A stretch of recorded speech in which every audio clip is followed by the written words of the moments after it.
Hello, you're watching the business headlines on HW News with me, Ali Azhar. Ever since the budget announcement on Friday, the biggest casualty has been the stock market. So nervous were our indices on Monday's trade that they wiped out 3,40,000 crore rupees or 3.4 trillion rupees in market cap or investor wealth in a single day. The benchmark BSE index tanked 793 points to end at 38,721 levels, equaling a loss of 2.01%.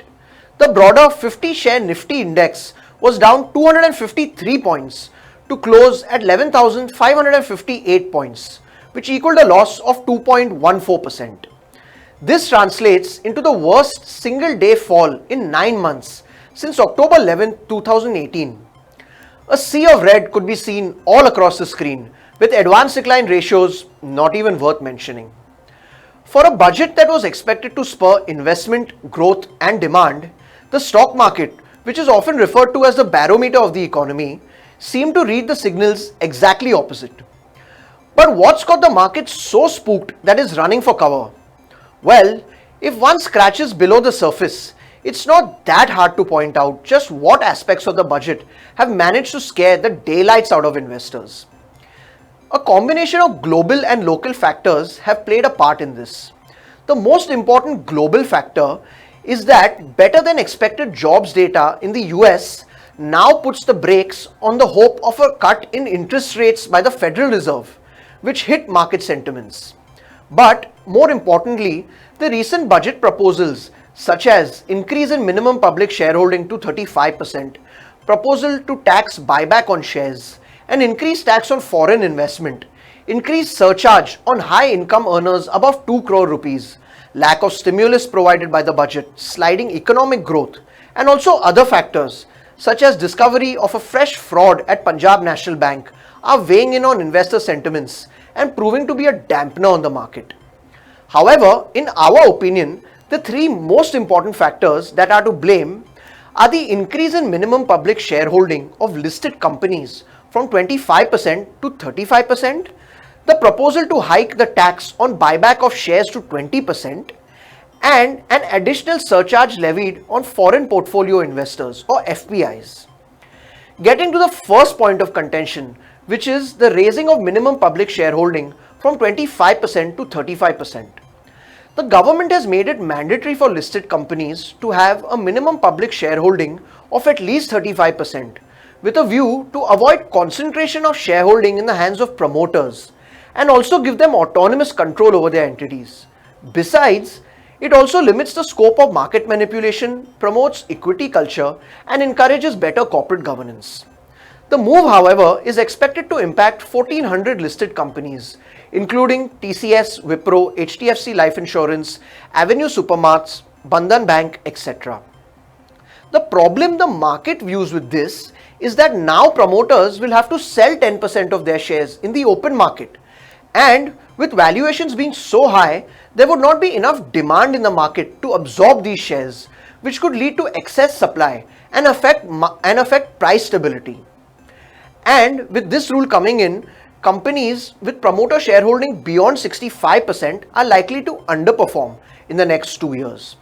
To give you some perspective, TCS alone would be required to sell shares worth 60,000 crore rupees to reduce its promoter stake from 72% to the proposed 65%. The second bone of contention is the increased surcharge on foreign portfolio investors or FPIs, which comprise of mutual funds, pension funds, sovereign wealth funds, etc., and alternate investment funds or AIFs. Combined, these two contribute to invert foreign investment in a big way.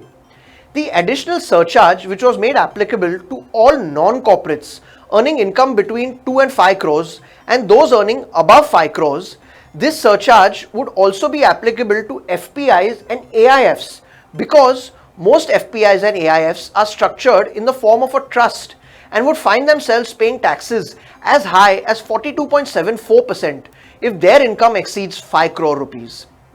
With this budget proposal, we would find many foreign investors pulling out of India as they are not used to paying such high taxes and would prefer to migrate to other emerging markets. The third important factor is the proposed tax on buyback of shares by companies, which has been raised from 10% to 20%. We are now joined by our business and finance editor, Mr. Akhilesh Bhargav, to better understand the tax implications of this budget proposal.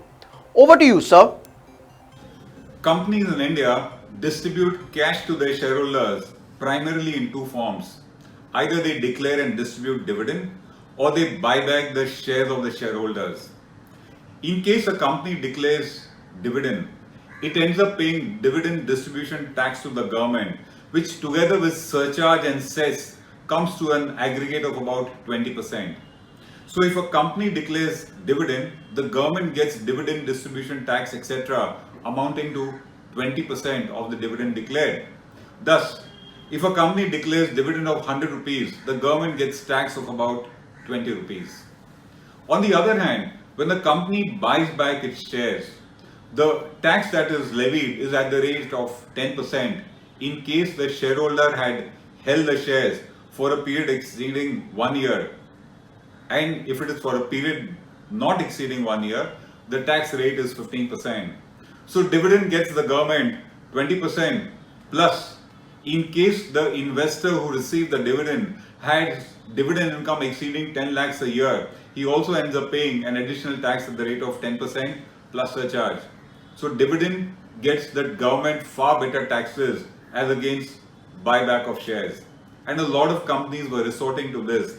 They were preferring to buy back shares rather than declare dividend. Buyback of shares also helps the promoters to increase the shareholding of the promoters because they might not offer their shares back to the company and the public would do so. In order to plug this difference of tax between dividend distribution and buyback of shares, the budget has proposed a tax of 20% in case of buyback of shares, which gets it at par with distribution of dividend. A kind of a regressive measure if you ask us, because just because the tax rate in case of buyback of shares was less, it doesn't mean it is plugged, because buyback of shares is a very popular mode of rewarding shareholders globally, not just in India. But then, if there is any benefit to a shareholder, the government would be the first one to plug in. So henceforward, buyback of shares will attract taxation at the rate of 20%. In today's trade as well, markets began nervously with the Nifty index cracking more than 100 points. It, however, managed to recover and end the day flat.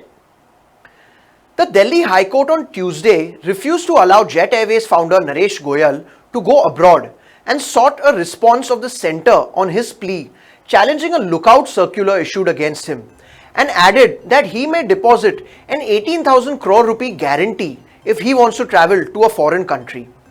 The lookout circular against Mr. Goyal was issued by the Ministry of Corporate Affairs after it found several irregularities in the airline. Allegations of fraud have also been made against the airline, and the airline and its promoter are under investigation from more than one investigative authority. According to the plea submitted, Naresh Goyal and his wife Anita were going abroad for a meeting with foreign investors who had reportedly shown some interest in the defunct Jet Airways.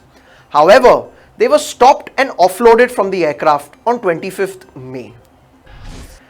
To meet an ambitious fiscal deficit target of 3.3% of GDP set by the budget, the government is embarking on an even more ambitious disinvestment target of 1,05,000 crore rupees or 1.05 trillion rupees for the year, this being its highest ever. The centerpiece of this disinvestment target is none other than the country's national carrier, Air India. The government, after failing to sell a 76% stake in the debt-laden airline last year, is said to be targeting October of this year as a deadline for announcing the deal. The difference between last year's attempted sale and this year's proposal is that the government is now willing to divest its entire stake in Air India, which includes its 95% shareholding, the remaining 5% being for employee stock options. Last year, the government tried to retain 24% stake in the airline, which was believed to be the primary reason for not generating any interest from buyers, as they do not want the government to retain a stake and have its nominee sitting on their board. Not leaving anything to chance this time, the government has shortlisted potential bidders, with the Tata Group on top of the list because of its interests in aviation, which include Vistara and Air Asia Airlines. The airline has been a loss-making one and has been a burden on government finances as it has received over 30,000 crore rupees as budgetary allocations since 2012, and hence the sale would go a long way in helping the overall position of the centre. Thank you for watching HW News. This is me signing off. Have a great day.